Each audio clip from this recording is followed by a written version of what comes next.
Welcome back, you guys. This is your girl, Wicked Raider 22.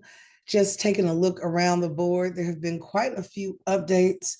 Of course, a little bit of news has been dropping about those Halloween time events that are coming our way with new decks, new updates, new patches. But as you can see, we did not qualify for the Clan v Clan. So tell me, for those of you who are participating this time, I know that there are some personal rewards that are available. So how is it going so far? You already know. It's one of my favorites. If you have not joined a clan, feel free to type in 22WK. We would love to have you guys as a member. We can finally go up from 4 members to 10 and be prepared to participate in the next clan versus clan. But because I haven't had a chance to participate in that event, which is my favorite, I have been going through the other events that have managed to pop up. And I have a question for you. Depending on where you are in the game, how do you guys feel about the last set of like hero summons and rush and fusion warm-up events and dungeon divers events? We've had quite a few of these back to back to back. So it kind of makes you start thinking about your resources and how you want to use them, when you should use them, and if an event is really worth it for your account. Now, I will say, whenever there's an event that deals with arena or tag team arena, I get so excited because for most of my accounts, I have unlocked tag team arena. But for this particular one, I'm looking at dungeon divers. The amount of points earned is, of course, starting to increase as your levels increase. The requirement to earn the good rewards will also increase as well. And so I'm going down and not really impressed by this first row. These things are pretty common. If you are running multi battles, then the silver will definitely come. The brews, I have had a really good time of saving those up just from daily logins. So that hasn't been too bad. If you are running your mine on a regular basis, gems should be okay.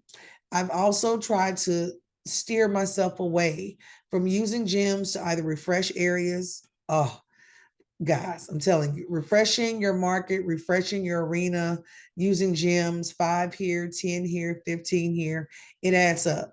Don't do it. Don't do it. Very seldom will it be worth it. I've had 1 or 2 times where I have refreshed my market because there was something in particular I was looking for and it turned out to pop up.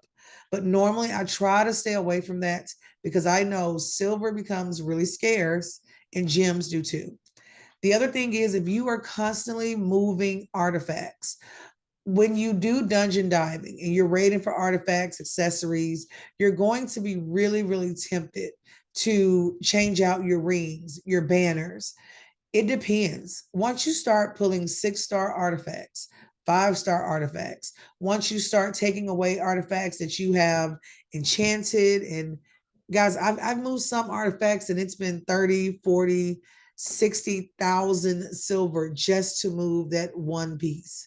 And to be honest, I had intended on moving 4 pieces from that one champion. Once a month, I try to go back in and kind of take a look at my champions and see, hey, how can I improve their gear? And that's going to be a big one. And what I end up running really short on, of course, is silver. The other thing you have to be careful about is you will acquire shards as you're running through so many battles. But just like shard pulling or in the forge, it's going to require silver in order for you to, open those shards or make those upgrades. So whenever you can covet a little silver, I would definitely go for that one.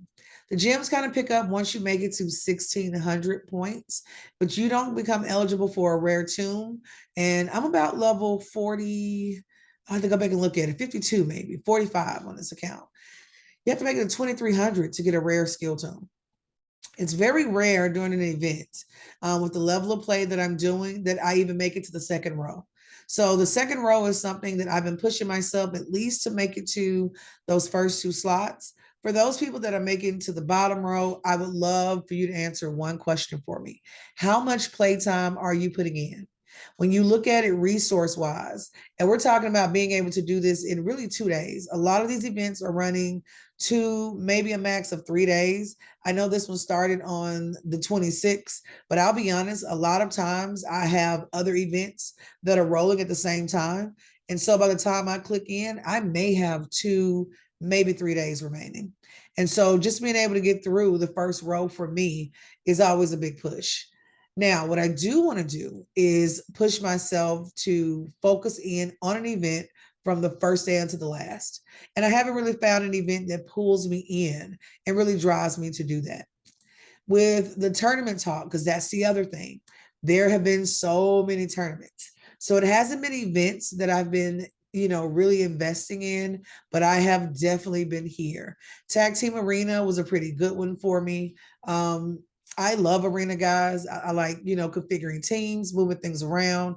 And so that's definitely what I did there. Ice Golem tournament is actually one of those areas in dungeons I've been trying to complete. But when I tell you Ice Golem smacks hard, you start hitting level probably level 13, 14, 15 at this point, and you really have to shuffle around your champions. It becomes extremely difficult to advance. And so I have finished Minotaur's Labyrinth. I'm working on Ice Golem, of course, and Dragon. This probably be my next one as well. When it comes to the champion chase tournaments, I think this one was meant to um, get champions by any means necessary, take first place to win the Lavaborn Seal of the Drake skin. I absolutely love the skin. I haven't earned this champion yet. I know that she's a login reward champion. I haven't even earned her on my pay to play account. And so this is one of those, if you own her, it's only because you have to come in first place. So this is going to be for those heavy hitters. I know quite a few people that will definitely be jumping in, just to acquire that skin, but I am nowhere close to being able to make that move. Now, this classic arena takedown starts in 23 hours. This one I am excited about. I love anything that is classic arena. I keep all of my coins and tokens that I earn that I can use later just for these kind of events and go in and try to get as much done as possible. The Fire Knight one is another one. You guys notice, even with Spider has been a challenge for me. Using only rares is another one because most of my revivers are not rare champions. Most of my best healers do not fall in this category. Of course, with rares, you have some good nukers, but it's all about team build. And I just feel like my account right now is not quite ready for what I want to do. So, what are you guys going to go for next? Are you going to train champions? Are you going to do the dungeons? Or do you plan on hitting arena? There's so much going on. If you're not doing clan v clan right now, are you focusing yourself to get ready for Altar of Souls? Or are you kind of still thinking about unlocking Doom Tower? Just kind of figure out, where everyone's mind is. I definitely want to come into Doom Tower. It's an area I just unlocked. I'm really excited. I think I may do like an October challenge and see how many floors I can get done and kind of update you guys along the way for that one as well. So keep me posted. Send a comment, guys. Let me know where you are, what you are working on, and don't forget, let me know how Clan v Clan is going. If you haven't joined, think about joining 22WK. We would love to have you, and I will talk to you guys soon.